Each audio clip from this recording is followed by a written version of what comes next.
Hi guys, and welcome to God Culture. Game of Thrones is Good? I can't summon the energy, to be honest. It's just awful. Yeah, Oh, that is God. the topic for today. Game Yep. of Thrones is ... I'm Adam Question Wilborn mark. from What Culture, joined by James Hunt from What Culture Hello. and Scott Telford from What Hello. Culture to represent either side of the argument, really, isn't Yes. it? Because Season 8 of Game of Thrones is halfway through and no one can decide whether it's good or They can. bad anymore. Just Google it. Just look at literally any article. Sorry, carry on. Don't look at any article. Whatculture.com, Scott. Yes. Ups and downs. The only website that matters. I think I'm the perfect person to host this because I'm firmly on the fence. I hear both of you make these arguments and I go, yeah, it's not really. No, actually, it's fine. So let's get straight into it. Yep. What's the biggest issues that you think so far with season 8 of Game of Thrones? Well, you need to unpack it because it's overall it's a level of script writing that has just gone down, and we have a bunch of points down there that we're going to sort of break it down. But I feel the internet's influence on the show overall. I also feel that D.B. Weiss and David Benioff just aren't anywhere near as good writers as G.R.R. Martin, and that is only coming through more and more episode by episode as they continually write episodes in a row for the season that they wanted to do to tie it all off. And I just think they're going for the most convenient way to tie a bunch of plot points together, the most surface level conversations between the most important characters, and I just no scenes hardly ever move anything forward until one big shocking moment in 10 seconds changes everything, like Arya or the Night King dying or whatever. And I just think that, like, for the internet's influence, it's like, here's Tormund being fun, here's Brienne and Jaime getting together, and it's like, no one actually wants this. You mentioned the influence of the internet there. You doing this. I do a lot of work, obviously, on the wrestling channel, and there's a big spate of sort of fantasy booking with WWE when it comes to, like, here's how they should book this title or this wrestler. And sometimes people think WWE is rubbish just because it doesn't happen the way that someone else on the internet has suggested it. Is it not maybe a case of that, of Game of Thrones being a victim of its own success, having 6 episodes to wrap up the entire show, and people going, well, they need to focus on this, and they need to do this, and they need to do this, or people, after an episode going, here's how they should have done this, and it may be affecting people's perceptions of it. Well, I mean, the problem with that is, like, there should always be an authoritative feeling of authorship and authorship from D&D, and that, for me, that just isn't coming through whatsoever. It feels like they're scrabbling and going like, okay, well, this can connect to this, and then we tie that off, and then, cut away from this conversation, then, cut to this next time, kill this person off, get rid of this army, and then even in the making of thing, Benioff's like, oh yeah, Danny, you forgot about the Iron Fleet, and we're just gonna, she forgot about it, so that's why that thing could happen. And it's just like, you're not really thinking this through, like, or it doesn't feel like you are. Like, if you're going to talk about fan expectation, like, the fan should never dictate where something goes unless that is, part of is embedded in the material itself. But in this case, Thrones has always been about subverting expectations with a level of confidence and authority that, for me, isn't there anymore. And like I said, it's indicative of D&D taking over more as the seasons have gone on, or just, like I said, responding literally to things that the random memers and GIF crowd want, which just annoys the crap out of me. In the build-up to Season 8, we did a recap of all the seasons prior to that, and we also pitched what we thought might happen or possibly should happen. And you were heavily involved in that, of course, James. How do you feel about it all? Because, you had certain expectations, and some of them may not have been met, some of the things might not have been covered, and yet you're still extremely happy with how Season 8's going. Yeah, I think, like, as far as my expectations being met, I don't mind if the show doesn't go the way I think it's going to, because, if you're judging something on how you theorise it should go, that's just silly.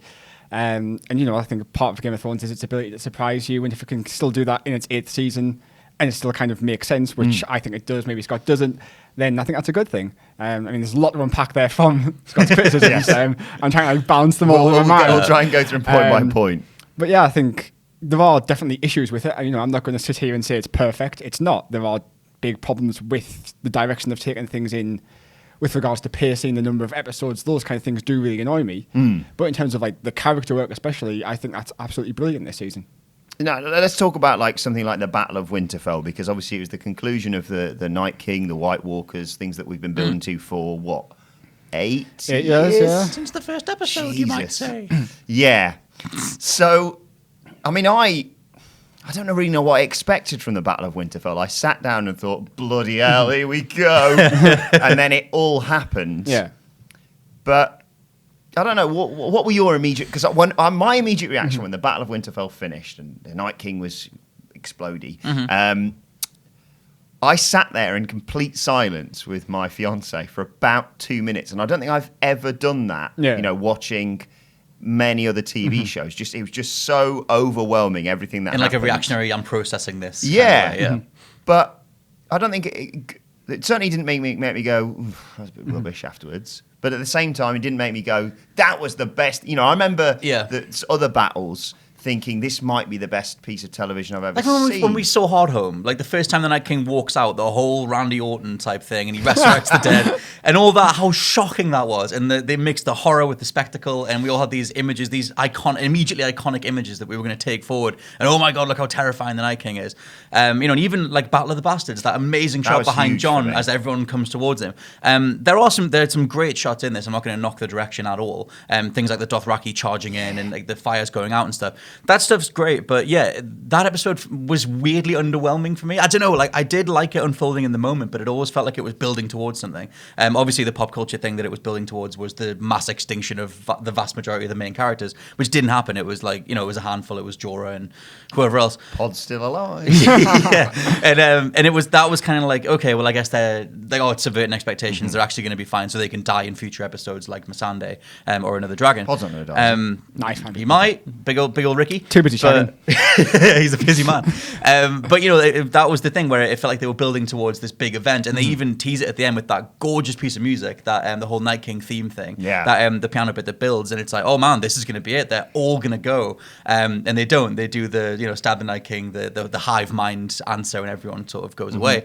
I actually love that they killed the Night King in terms of it's a big, dumb, subverting expectations, ridiculous thing in the moment, and I was like, oh my God, they actually did it. But then you kind of take a step back, and it's like, okay, well, what does that mean for the overall show? What does that mean for the next episode? And you then obviously look at the next episode, and they don't go anywhere near it. They don't even mention him. Like Arya doesn't mention the fact that she just defeated the dead, and no one says to Bran, sorry, so what was he? What was that about? Who? What? Why? When? Like nothing. Is it not a case that... and I'm guilty of this. I'm bringing my wrestling side into this a lot of the time because we have to go through a lot of crap on the wrestling channel. Hey, we're a gaming channel. It's cool. I'm used to it. A lot of the time we say, no, give this storyline time, give them time. There's still episodes left. They could still cover this, no? I don't think they will. No? I think them killing the Night King. Episode 6 It's done, isn't it? Right, okay. So what questions do you got? I think like my kind of view on the Battle of Winterfell is almost slightly flipped with what Scott's is, in that I loved the battle. The whole episode I thought was great. I didn't expect that many deaths because Game of Thrones never really kills big characters off in battles. Might kill a villain, but very few major characters die in the battle episodes. It's always, you know, the whole point of Game of Thrones is men die at their weddings, on their chamber pots, in their bedrooms, that kind of thing. I didn't like the Night King dying at that point. I think he had to die at some point eventually, but, you know, we've built up to this for 8 years. I wanted the long night to be longer, basically. Or winter itself, to be honest. But, yeah. I think it's interesting, like the kind of balance of the subversion of expectations, but then you also complain about fan service, and it's like, which is it? For me, it feels very manufactured. It's like, oh, they're all going to make it through. And I to separate it from Game of Thrones, I do like it when heroes just pull through. But J.R.R. Martin literally said that Game of Thrones, the whole point of it was to subvert that, and he doesn't like one-dimensional heroes. And he's always like, because the whole point of war is that anyone can die at any point, and it used to be what Game of Thrones represented, especially with the likes of the Red Wedding or whatever. And so, like in the Battle of Winterfell, maybe it was because it was too much, like, you know, in the mind of the pop culture, like, oh, everyone's going to die in this episode. So the only way they could get people, you know, without it being too expected, was they didn't die. But then for me, it feels too manufactured, because then immediately Missandei is dead, immediately Rhaegal gets shot out the sky, and we're just sort of mopping up the things that could have happened anyway. It just feels like moving chess pieces around. To play devil's advocate here, because there was a bit of me that was just like, oh, that's it, when the Night King died. Obviously, as a result of that, we saw what happened. To play devil's advocate here, isn't that sort of a microcosm of the entire first season, where they went, oh, there's these monsters over here that are zombie ice people or whatever, but then the real monsters are the people. We focused for almost the entirety of season 1, aside from like the opening scene and the closing scene, on as much as you were there going, don't worry about these internal politics because the bloody ice zombies are coming.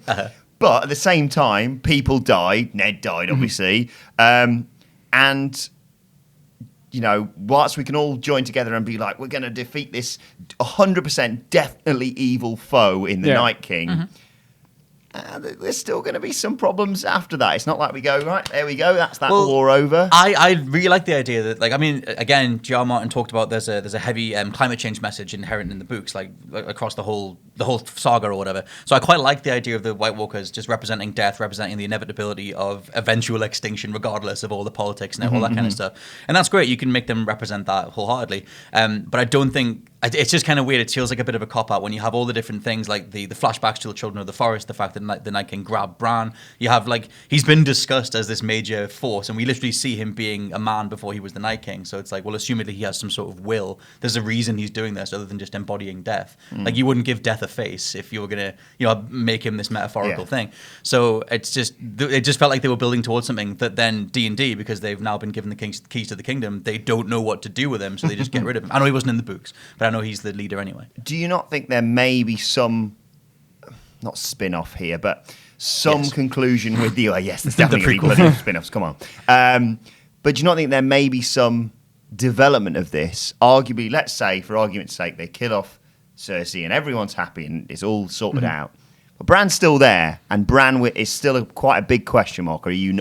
I'm checked out. I mean, James, you should leave in because you like Bran. I'm just like, what even is the point of him anymore? Could Bran not salvage this whole storyline that people are moaning about? I don't know, because I don't know what the point of addressing the Night King is now, unless they're going to do some kind of some huge twist with the Night King on the White Walkers, like, hey, they still exist or whatever, which I think was all a dream. Please. I can't see where they go with it. Bran, I think, I want him to do something, and I think he might do something in the end. What's the best case scenario though? Like, he can walk into someone and help during the battle, or he can see something coming. Yeah, I mean, maybe. I think he could have a part to play in shaping Westeros' future. I think he could have a big role in that because he is Westeros' history. Like, as we hear, he sees everything, he knows everything of the past at least. So I think in that sense he could have a part to play. In terms of where the story is the next 3 episodes, I don't know how much he'll do. Well, next 2 episodes now even. But yeah, I don't think we'll see much more of the Night King until we get the prequel show. I don't think we'll get anything for the Night King anymore because I don't think they know what to do with him. Just because of the literal fact that they're not J.R. Martin and they don't know. I mean, like, obviously the Night King was created for the show, but they don't fully have that knowledge base that was the motivation for behind writing the White Walkers in the first place. They just don't have that knowledge, so they don't know what to pull from. They were just like, we'll make the Night King and we'll have this big leader, ice villain dude. And then, it'll play out over time. Obviously, as the years have come together and Martin's moved away from the show to write Winds of Winter and all that kind of stuff. Like, it's just, there's not enough information being left for D&D so they can wrap it up cohesively. Now, another problem that has been raised with this season is the sort of lapses of logic when it comes to characters more than overall storylines, I suppose. Or just geographical placement of things. Yes. How do you counter that? Because people have said about, the fact that Cersei's hired Bronn to kill Tyrion, then Tyrion stood right there and she doesn't do anything, although I'm not going to present the arguments. I'm here to just be mediator. Come on. Dany just sort of didn't see the Iron Fleet coming to take out her dragons and what have you. Charged straight towards a big old load of spears, moves away, doesn't go around the back of them. I'm trying to present the wrong. What do you think of that before I get involved in it? Look, I wrote in my review of this episode, there are leaps of logic, there are logic gaps, and I said at the start of this podcast, it's not perfect. There are issues, there are plot holes or logic gaps, whatever you want to call them, they do exist. For me, they don't ruin the show because I'm more focused on like the character work and the emotion of the story, and I think that's working still. So, yes, seeing the Iron Fleet or forgetting about the Iron Fleet, that is a bit daft. Maybe that's why this isn't like the best episode ever. But then things like, Dany charging at the Iron Fleet when Rhaegal's being killed, I think that's, that's a fitting emotional response. I agree. Just lost one of her children. True. Tyrion and Cersei not killing Tyrion, again, I see that as Cersei. She sent Bronn to kill Tyrion because can Cersei kill him? Can she bring herself to do that? Is this why she isn't the monster? Maybe that's like where her character is. She can't kill her family. That's why she didn't kill Jaime at the end of season 7. Plus, there's a bloody dragon right there, and everyone's going to get torched. But they have the scorpions. They could have just shot him. They could have just arrowed the whole. Yeah, but I also believe that she's trying to manipulate public perception of herself. Yeah, she wants to push Dany into making the mistake, basically. And you do that by killing her best friend, Missandei. I just think after you've literally shown her blow up the Sept, I don't think she cares. People know that she. Right in the middle of the sea. But it could have Literally just blew been up the church. Could just have been a gas leak.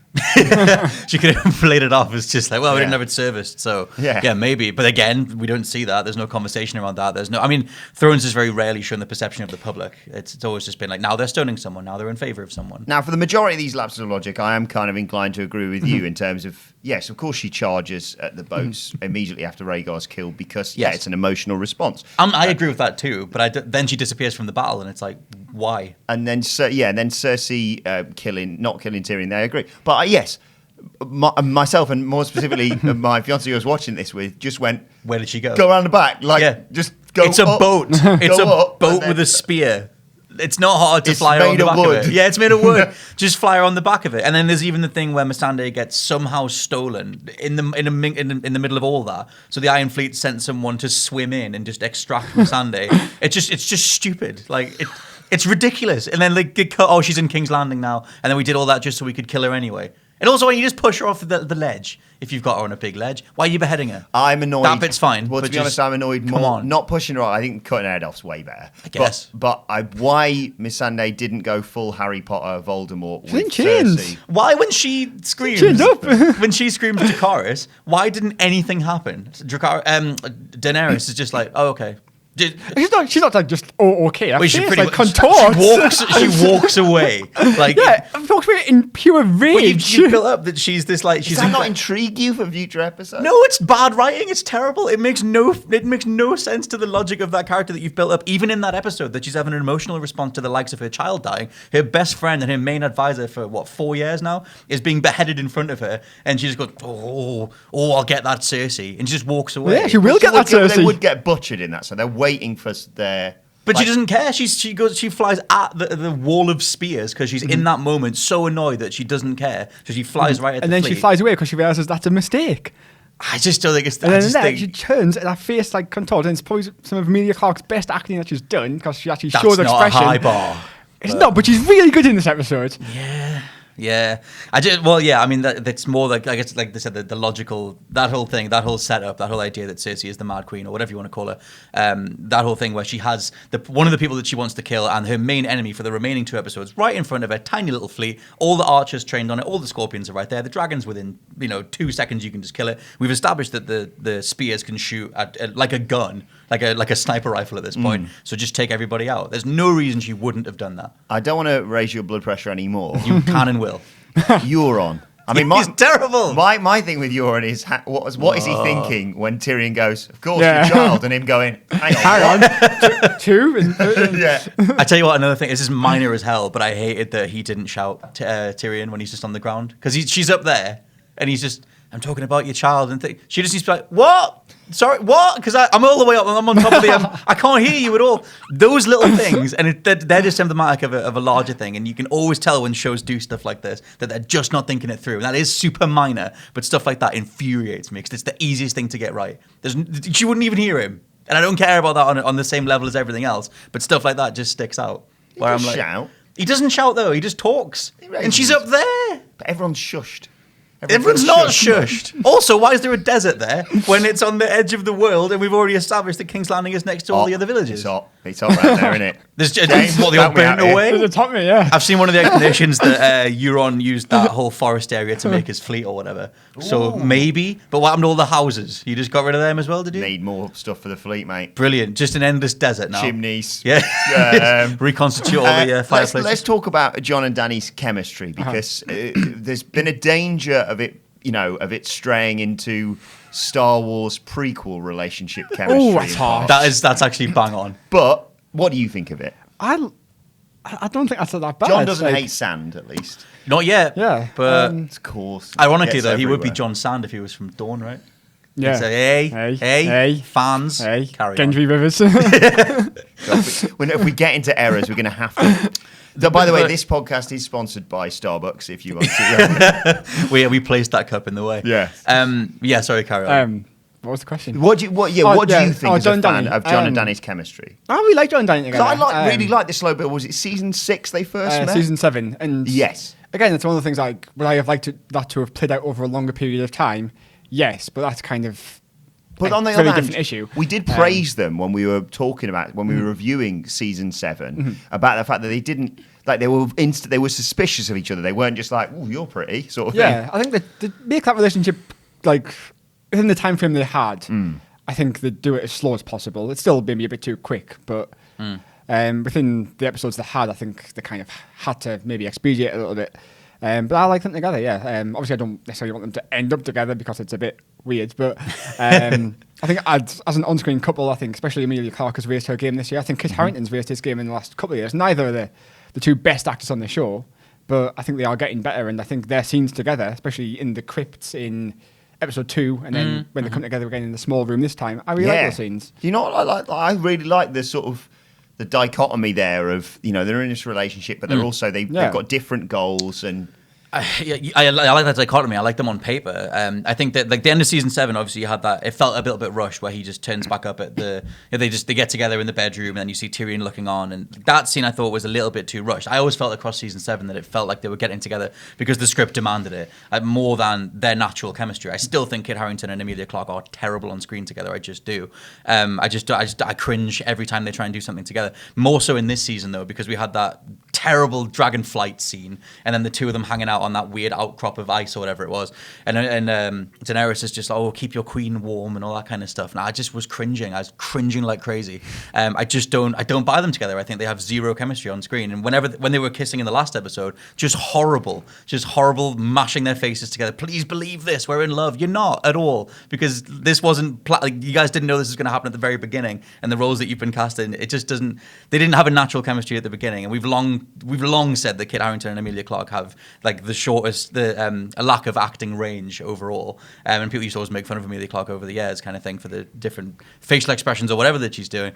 And I think now that they're bringing them together, I just don't buy it. And for me, like, so much hinges on that. But you have the symptomatic of any TV show that needs to get across to the audience that they're in love. Every other character will just tell you how important the relationship is, as opposed to letting the audience decide ourselves. And you can contrast it with Jon Snow and Ygritte across, like, was it season 3 or season 4, where we believed those two falling in love. Obviously, in real life, they then got married. But that helps. Yeah, it does help. But like that, you know, you had real chemistry on set that obviously translated into the episodes. And if you contrast that with Jon and Dany, like, I just don't buy it whatsoever. I think it's cringe as hell. And like I said, every other character is just go, oh, you know he loves her, don't you? Or like saying to Sansa, like, oh, you know that she loves him and he loves her. And I'm like, do they? Because the script says they do, but I'm not buying it from anything they're saying to each other or the way that they're acting around each other. Were you disappointed that we didn't get to see Sansa and Arya's reaction to finding out? Yes. Well, it's just stupid. Like, again, it's like, what, 8 years of, like, I mean, maybe not 8 years for the full RL, R plus L equals J theory, but that's been a prevalent thing for years that we've talked about. And then you have the big reveal where he's like, actually, I'm not a Stark, I'm a Targaryen. And we just cut away from it. You just say, oh, Bran, can you tell them? Bran, sorry, can you tell them? And it just cuts away. Yeah, for me, that was... But isn't it more about the fallout from this discovery? Because I guess.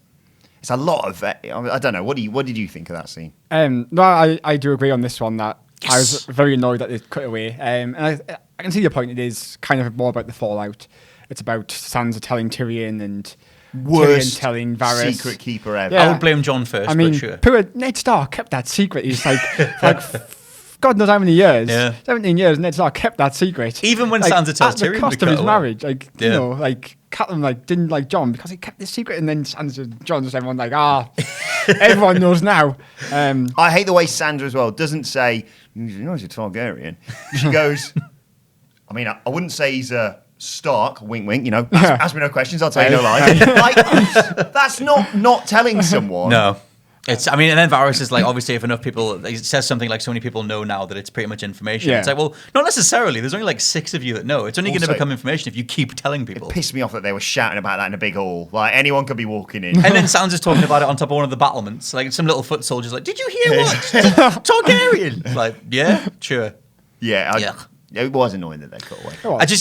Again, that ties back into that lowering of the level of script writing, the like that idea that D&D don't know how to fill in the scenes that are fundamental to those characters. They don't know how to continue those characters in a fundamental way because they weren't there. They obviously didn't write the text. I mean, if you watch, there was an interview when they were on Jimmy Kimmel where they said, they read the first book together. One of them read it and recommended it to the other one, and then they both loved it. And now they're in a place where they're directing the end of the fiction itself. So obviously they've came in as fans. That's fine.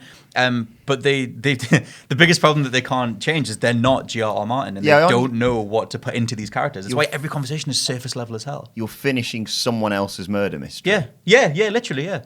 And it's like, and you don't have the pieces going in. And I would love a full-on warts and all, fly on the wall, whatever, documentary on the reality of just how much G.R.R. Martin was involved and how much D&D brought to the table. Because whenever Martin's discussed the consultation meetings that he had with them, he would say it should be more in line with the books. And they said, well, we want to try this. And obviously it went down the HBO route and they pushed for it so the TV show compared to an entity, which I love the idea of that. But I just, like I said, I would be fascinated by the reality of just how much stuff was discarded and how much stuff went towards the ratings in the HBO. Him going, you need to include this, and they go, sorry, George, you're breaking up, mate. Sorry. Anyway, nice chatting. Arya's killing him, yeah? Right. Yeah. Right. Actually, are you killing Night King okay with that? Like I said, killing the Night King in the moment I loved because it was so stupid, and that points to a level of authorship and confidence that I love in Game of Thrones. And then reading, I always forget the guy's name, but the director of episode 3, Mikhail Sapochnik. Yeah, Sapochnik. Still probably got his name wrong. He said that he was going to return for 3 episodes this season because it formed like a cohesive, essentially a trilogy. So I was like, well, going off the death of the Night King, man, that's going to be some interesting stuff next week. Maybe Bran's going to say something. Maybe we're going to get some more details. Maybe someone will mention the Night King whatsoever. Didn't at all. So retroactively, it doesn't ruin it because I still like it in the moment. But if I separate my subjectivity of loving the fact that they killed a major character with the reality of where he sits in the canon, it's pretty bad. I know you said they might not be followed up on. We still got, what, 2 episodes? 2 episodes left, Jack. It'll not. What are we going to do afterwards? Anyway, wait for the all the other stuff dissect this that comes forever. out. Yeah. Sleep. That's what I'm going to do. So we've got 2 episodes left. Yes. Any way they can draw you back in?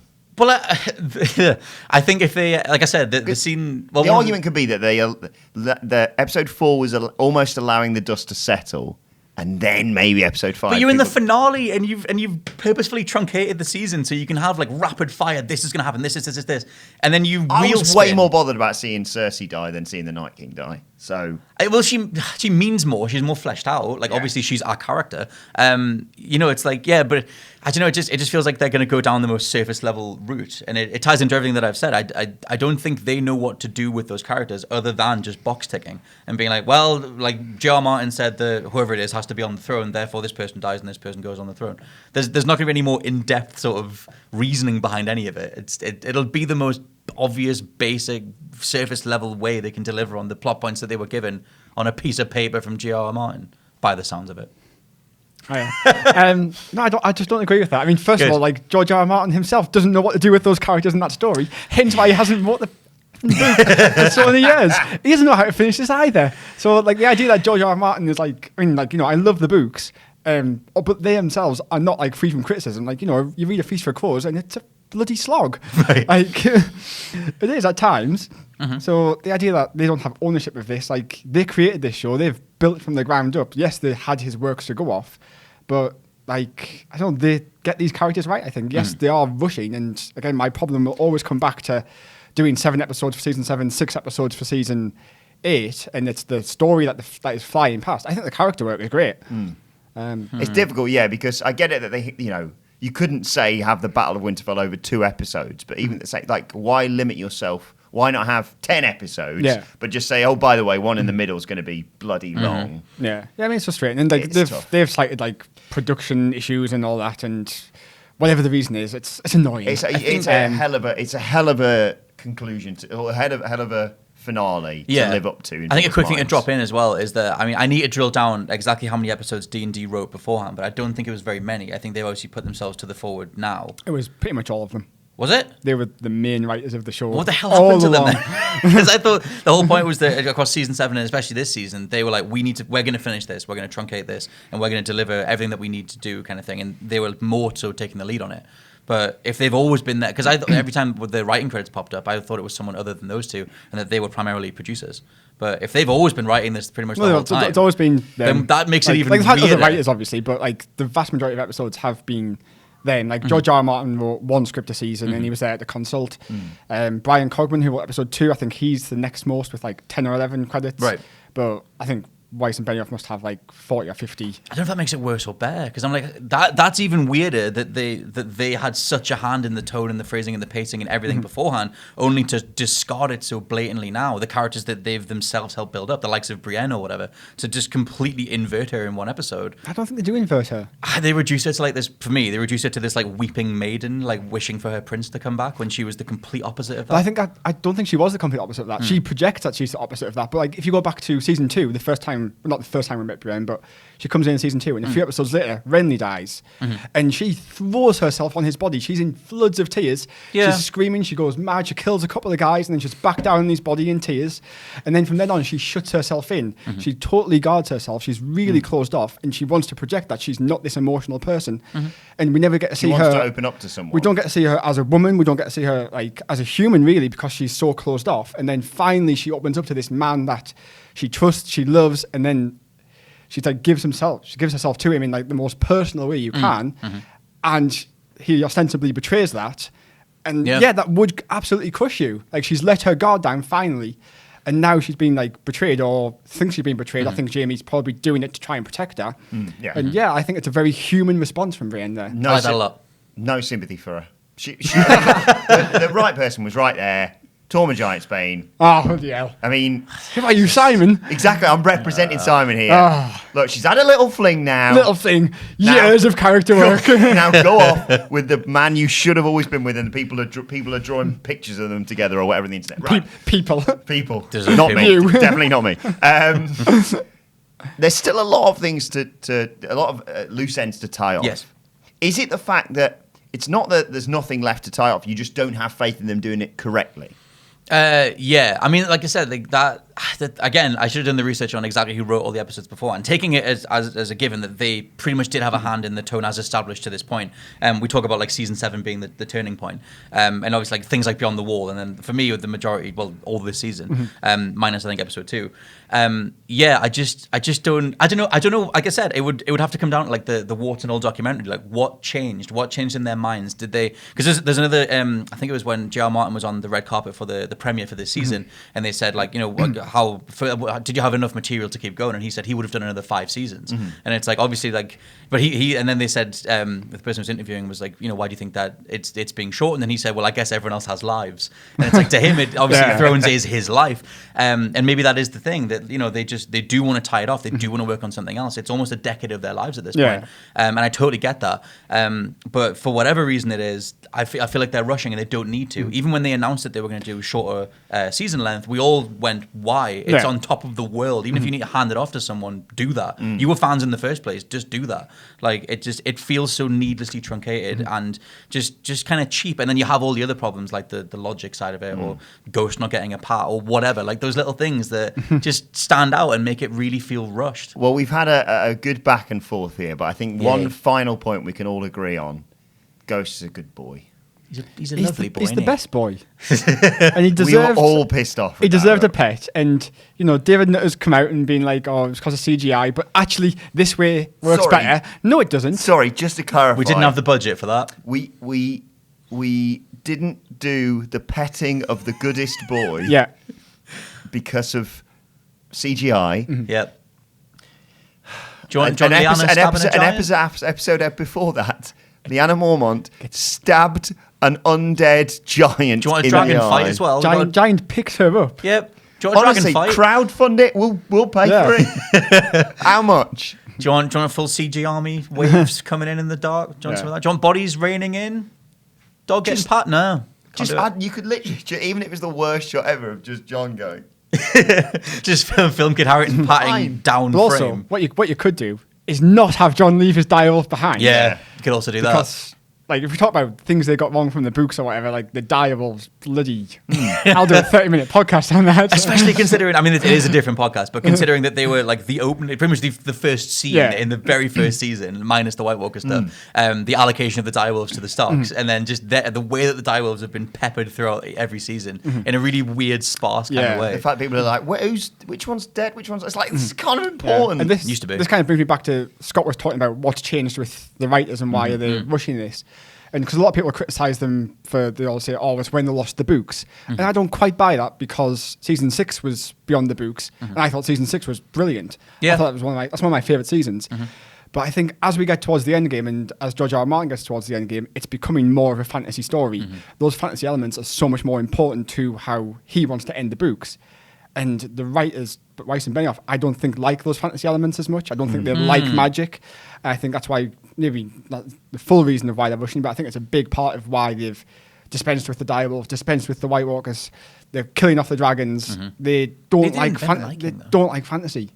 They did invent Night King, but what they do with Night King is they make that less fantasy because the others in the books, they're just this demonic force of nature. Like they're not human, and they make the White Walkers, they make them human. Like they're children of sacrifice, and this guy's just a random man now who they make as a almost human supervillain. I like that. That's what I was going to say before about them being this big metaphor. Like they are a catalyst. It's the standard zombie fiction stuff. Like what does it say about the humans with the zombies being there? And it only compounds the fact that Cersei will not help you, even if literally death is outside the door. Yeah. So it can work in a character building sense.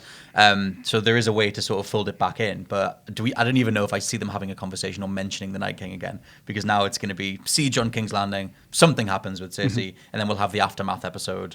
And that'll be it. Let's be honest, we all agree the most important thing is who wins the got culture Deadpool in our lives. I'm still on track for everyone dying. So the only thing you got wrong so far is the Night King killing himself. So close. Anyway, this has been, we could talk about this for hours, but we will. Let us know your thoughts in the comments section below, as if you needed any more encouragement. Or on Twitter, you can tweet at us. You can tweet James Hunt at James Hunt 182. You can tweet Scott Telford at /LP89. You can tweet me at Adam Wilborn. Oh, there's going to be lots more to read. We've got a whole channel to fill 2 now. episodes left. Yes. 2 hours and 14 minutes. I know. I can't. Actually, I can wait. Don't forget to like, share, and subscribe. My thanks to James and to Scott. Thank you for watching, and we will see you soon. Bye. Bye.